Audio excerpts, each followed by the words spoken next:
Voilà le refrain permanent dans le milieu du spectacle vivant.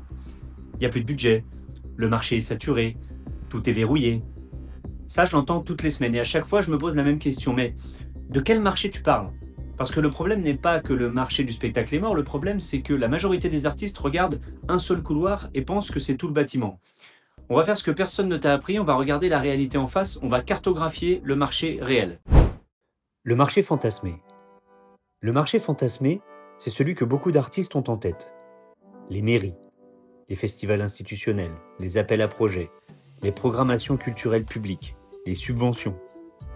Et quand ces portes sont fermées, conclusion rapide, il n'y a plus d'argent. Mais ça, ce n'est pas le marché, c'est un segment du marché. Un seul segment de là où tu peux performer. Et souvent le plus saturé, le plus lent, le plus dépendant de décisions politiques. Si tu frappes toujours à la même porte, tu peux finir par croire que le monde entier est fermé. Le marché réel. Le marché réel est beaucoup plus vaste. Il comprend, oui, l'institutionnel, mais ce n'est qu'une partie, l'événementiel privé, mariage, anniversaire, soirée, le corporate, soirée d'entreprise, séminaire, convention, le marché local récurrent, les restaurants, les hôtels, les lieux de tourisme, les campings, lieux saisonniers, le marché premium niche, l'international énorme, le marché direct, si tu veux faire de l'autoproduction, de la billetterie. Le problème, beaucoup d'artistes n'ont exploré qu'un seul de ces terrains. Moi aussi, pendant longtemps. Je pensais que si je n'étais pas programmé dans tel circuit, c'est que je n'existais pas vraiment. Erreur stratégique. Un artiste peut stagner dans un marché et exploser dans un autre. Le marché te parle, et parfois il ne dit pas non à ton talent, il dit simplement pas ici, pas sous cette forme. Je vais te donner un exemple personnel. Si je suis passé d'environ 50 dates par an à plus de 150, ce n'est pas parce que je suis devenu 3 fois plus talentueux, c'est parce que j'ai arrêté de proposer une seule chose à un seul marché. J'ai construit des offres spécifiques pour chaque segment.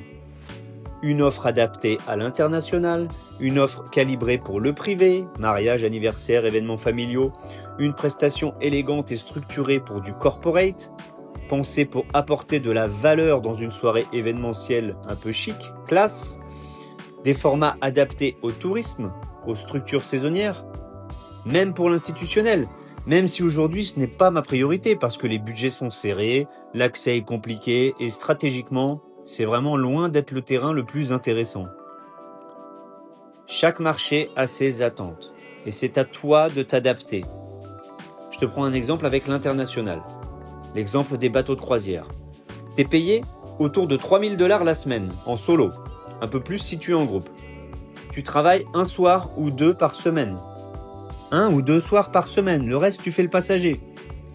Et c'est peut-être la seule industrie au monde où il y a un spectacle tous les soirs, toute l'année. À part à Las Vegas peut-être, en France tu peux dire qu'il y a le Moulin Rouge, qui bosse tous les soirs. Mais combien d'artistes pensent à ce marché des croisières? Très peu. Parce qu'ils restent focalisés sur un seul circuit. Le problème n'est pas le manque d'opportunités, c'est le manque de cartographie du système. Ils confondent la carte et le territoire. Merci Houellebecq. Mais la carte n'est pas le territoire. Pourquoi on ne voit qu'un seul marché? Pourquoi cette vision étroite? Parce que la formation artistique est souvent centrée et les artistes sont souvent formatés sur un circuit culturel précis et tous le même malheureusement.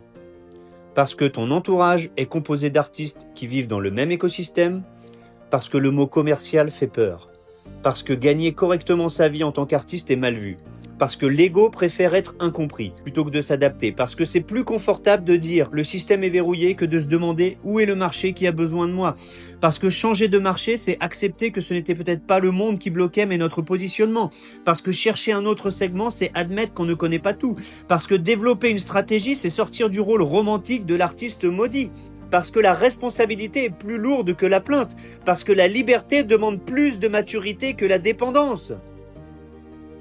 Parce que c'est plus confortable de dire « on ne veut pas de moi » que de se demander « où est-ce que je crée réellement de la valeur ?»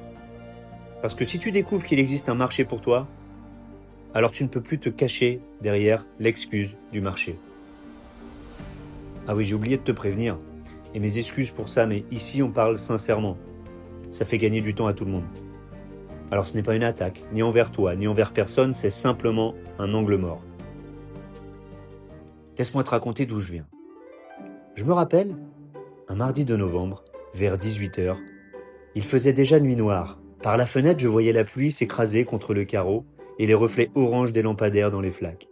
Dans la cuisine, ma femme préparait le repas. J'entendais le grattement des stylos de mes enfants, hyper appliqués sur leurs devoirs, et le ronronnement du radiateur qui tournait à plein régime. On était bien.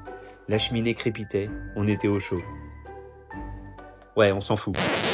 Bref, j'avais envoyé ma proposition de show à un service culturel et j'attendais la réponse d'une réunion d'élus pour savoir s'ils prenaient mon spectacle pour leur saison culturelle ou pas.